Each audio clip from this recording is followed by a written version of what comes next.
Lynette with Charmed Grammy Crochet. Today is Sunday morning. I'm still at the camper. Excuse me. And this will be a camper crochet. I was wanting to do it outside, but well, I had some problems. So last night it rained like a son of a gun. And everything outside is wet, and it's very muggy out there from everything being wet, and now the sun is out very bright. So that's awesome. Roy is cooking breakfast. He's been out drinking coffee, watching the birds, and chatting with the neighbor, but now he started breakfast. So if you hear any noises, please forgive, but I am crocheting. I went to...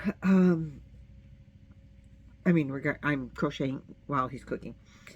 I am working on my blanket, which, well, let's talk about that first.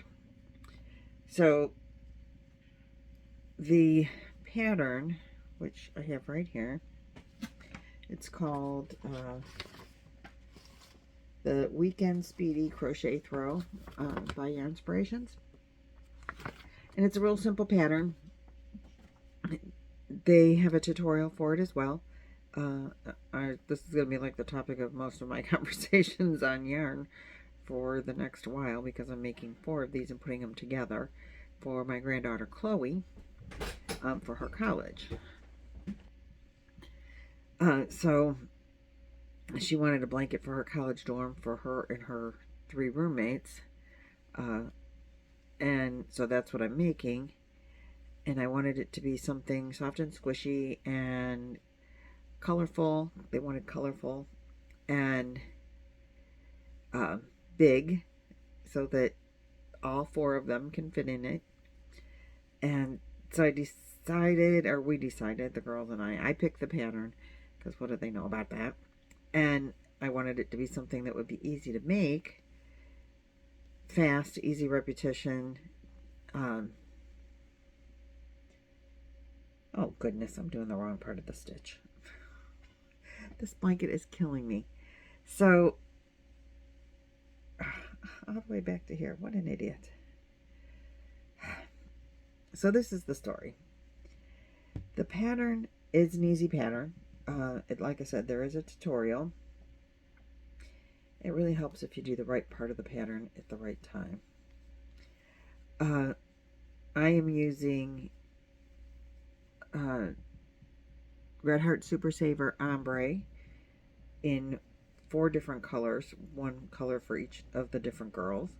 And so right now I'm working with the violet, the purple, and I'm holding it together with just a white. And yes, I have this big huge ball because it's worked in sections. There's a double crochet section, then there's a V-stitch section, then you go back to the double crochet section, and then back to the V-stitch section. And the pattern is done in multiples of 3 plus 9, which I don't understand, and I'm sure there's a reason, but you know, I'm really not a pattern writer, and I'm not even a very good pattern reader, so I'm not really sure why that's a multiple. 9 is a multiple of 3. Why don't you just say it's worked in multiples of 3? I'm sure there's a reason for that. I just don't know what it is. Anyway, my stitch count is 99. I have 99 stitches in this blanket. And I had 3 rows of these stitch sections. I had 3 sections of that completed. And I started on the next row of double crochet row after that. So I have like 16 rows or something to that effect in the blanket. Oh, by the way, the white yarn that I'm using is Big Twist, and I'm using a 12mm hook and holding these 2 together. So I'm like 16 rows in, I guess. 17, I don't know. It was getting pretty good size. It was about this, this big. I was getting real happy with it. But I like held it up and it's doing this, and I'm like, why is it doing that? So I counted my stitches at the end of the, double crochet row, and I'm down 6 stitches. I'm like, how did that happen? So I start counting and counting, and I, count back and count back and count back on all my double crochet rows. And every time I'm losing like 2 stitches at the end of the V-stitch rows. When I'm done with the V-stitch rows and I come back and do the double crochet rows, I'm down 2 more stitches, and I'm down 2 more stitches. I'm like, why is that happening? And I can't figure it out. So I pulled that all out, and I started back with my 99. The first 3 rows of double crochet are correct. There's 99 stitches. So then I start doing it, and I put a stitch marker in my last stitch, like I used to do when I was a new crocheter. I don't generally do that anymore unless the pattern is intricate or something where I might lose my stitch. I always do it when you're doing in the round, but when I'm going back and forth, I don't do that anymore. But I thought, okay, I'm going to go back to basics. And I get done with my, and I just start crocheting away, doing the same thing. I get 3 rows, and I add my, I get the 3 V-stitch rows done, and I start my double crochet row, and I get done, and I count my stitches, and I'm off. It's easier to count the double crochet row than the V-stitch row. And I'm like, why am I off? So I did this a few times, so I go back and I pull out the pattern, and I'm like, yep, multiples of 3 plus 9, that's what I'm doing. And, at the beginning of the row, of the V-stitch row, there's 2 double crochet, and then you start the V-stitches. But with the V-stitches, you're skipping 2 in between. So I'm like, am I skipping the wrong amount somewhere? What am I doing wrong? And I can't figure it out. So I decided in my own brain, well, this is what's going to work for my pattern. If I do the first 2 double crochets, skip 2, chain 1, skip 2, and then start the V-stitches. And at the end of the row, finish my last V-stitch, chain 1, skip 2, and do my last 2 double crochets. It will work. And so that's what I start doing. But that's what I've decided that I'm going to do. But I pull out the pattern, and I'm like, no, he's not doing that. He is doing the 2 double crochets. He's skipping 1. He's not he's skipping 1 stitch and no chain between the first 2 and last 2 double crochets on the end. Well, I had done that, and my stitch count, I'm losing 2 stitches. I'm like, how is that happening? So I finally decided, I counted his swatch on the, he's got a graph in here, included in the free pattern. There's a graph, and I count the stitches in his graph. It's got 22 stitches. That's not a multiple of 3 plus 9, which is also a multiple of 3. I'm like, what? So I thought, well, he's not counting the chain, the chain 3 when you turn, chain 3 and turn or whatever, counts as a double crochet. Well, it counts in the stitch pattern, or else he's going to have 1 double crochet, like you use that stitch. So I don't know. I'm not criticizing, because writing patterns is hard. So I don't know if it's like I'm using that stitch. Maybe I'm not supposed to be using that stitch. The way the pattern reads, I thought we counted that stitch. In his stitch count, he can't be counting that stitch because he's got 22 in every single row. I'm like, all right, doesn't work for me, but I still love the pattern. If you are, trying to make this pattern yourself, watch your stitch counts, because I don't know that the pattern is correct, or I don't know if it's the pattern that's but I was losing stitches, and his stitch count, the way I count it, counts 22. Not, he should be at 21. But if he's at 21, he's losing a stitch every row, all the time. So I don't know. But just if you like saw this and decided you wanted to make it as well, because it is a kind of cool pattern. I like the way it looks. And he uses 4 strands of yarn and a really big hook. And he said, you know, it's a weekend, like you can make it the blanket in a weekend. I'm only using 2 strands of yarn and a really big hook. And if I wasn't frogging it so often, I could probably have had one done already.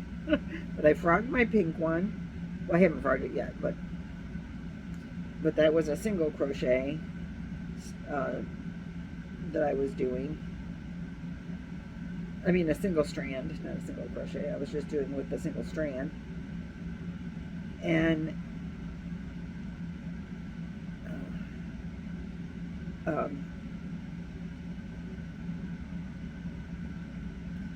keeping that in mind, it wasn't as soft and squishy and thick as I wanted it to be.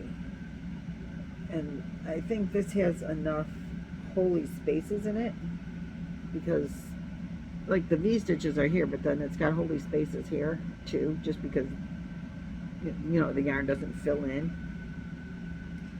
And that's fine. So I think it'll still be soft and squishy and warm, but not, it doesn't, I don't think it's going to be like a weighted blanket heavy. And I like that too. And so, and I am just now, I'm putting in stitch markers on my last and first stitch every will be the end stitch, just to make sure, because I've had so many stitch count issues. I'm going to count these real fast, so I'm going to pause you and make sure that I have the right count now that I'm at the end of my, again, for the first time at the end of the V stitches. So I'm going to count this real quick and I'll be right back. Yay, I got 99. I'm so excited. I am so excited. So, excuse me. I can't stop until I frogged it. I have this big ball of yarn that I've balled up as I was frogging it. And then I have a pile on the chair next to me. My husband's like, are you about ready to go? And, you know, to go home for the day, or for the week. And I'm like, I can't go. I got this big mess of yarn over here. I cannot move it. He's like, okay, I'll make breakfast then. I said, oh, that's even better. So I get to crochet and he gets to cook. And I like that a whole bunch. But I wanted to really crochet and do this video outside on the deck. It's kind of muggy and hot. And there was no way I could move that big ball or that big mess of yarn that I had sitting next to me. It's getting pretty cleared up. Almost cleared up. So now I'm putting in the V stitches. I mean the the double crochet rows. So what I changed the pattern myself a little bit. It's not supposed to have, it's just supposed to be double crochet to make it really simple. It's a beginner pattern. But I wanted more texture. I think I'm doing this the wrong way. I started the wrong way. And frogging again. Crocheting and talking. This is what happens. I started the wrong way. I am doing one row of, for the first, at the beginning, I'm just doing the flat double crochet. Then I am doing the V stitches, and then I'm doing one row of double crochet, and then I'm doing one row of, I think it's back post. I always get the posts confused, but I'm going, pushing the post to the back. I want a ridge in the front, and so I'm doing a treble. I think it's back post, and then on the return I'm going to do a front post so that the ridges, but that's only going to be a double crochet again. but the middle of, there's 3 rows, and of the middle row, it's going to be a, there's going to be 2 ridges. It looks really cool to do it that way. It adds just a little bit more texture, and I really like it. And then one of my subscribers, you guys, this is the best idea, and I'm sorry, I can't remember who made the comment, but it is fantastic comment, and I am going to do it. I talked to the girls in Zoom about it even last night, and they're all like, great idea, great idea. So, you know, my original idea was that I'm going to make 4 separate blankets, whip stitch them together, and then at the end of the year, the girls can, or I'll come over and do it or whatever, take out the whip stitching, and they can each take their own separate blanket home. And I think that would be a real, like, nice keepsake for them. Well, someone said, sew buttons.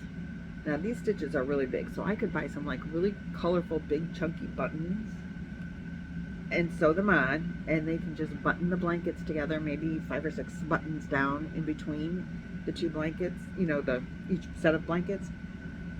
And then if they spill something, they can easily wash it. It won't be too big to fit in the washer. They can just take the blanket apart that's spilled, easy to I'm like, that is the best idea. So that's what I'm going to do. I'm going to, the blanket colors are, this color is violet in the purple, because they have a couple of different colors of purple in the Super Saver Ombre. This one is violet. Then I have the Jazzy. The Sunshine should arrive at my house on the 18th. That's the yellow. The Jazzy is pink. And then I have Scuba is blue. So I want to get some like coordinating, and they don't have to coordinate with the blanket that's next to it or the blanket that they're attached to. Because at the end you take the buttons off. When they take them home, the buttons are going to be gone. Because they're not going to button it. They don't have anything to button it to. So they can take the buttons off. But I think I'm just going to get buttons in those colors, and then they can just be sporadic throughout, or it doesn't really matter. We'll play with the colors when I just, you know, when I get that far. But then this, if it's done that way, then I can border the blankets too, which the way I was originally talking about, there wasn't going to be a border. But now I'll be able to border them. And so I think, oh, is breakfast done? Yeah. Yay. Let me pause you guys for a minute. But on the thought of the darkest color of each blanket, I'm going to try to match with, like, oof, he always slams the door. I'm going to try to match the darkest color.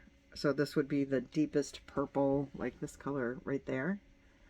And do, you know, 2 strands together and do just a like double crochet border. Or maybe I can even get a little fancier, but not too much, because I don't want to take from the actual blanket itself, and it's got to be something. So what do you guys think of a border? I'm loving the darkest color of each blanket to do that with. I think that's going to be fabulous. I'm real excited about it. And so tell me what you think about the buttons, like the colors of the buttons, and what would you like for a border stitch? What do you think? All right, I gotta go. My breakfast is done. I'll see you guys next time. Thanks. Bye.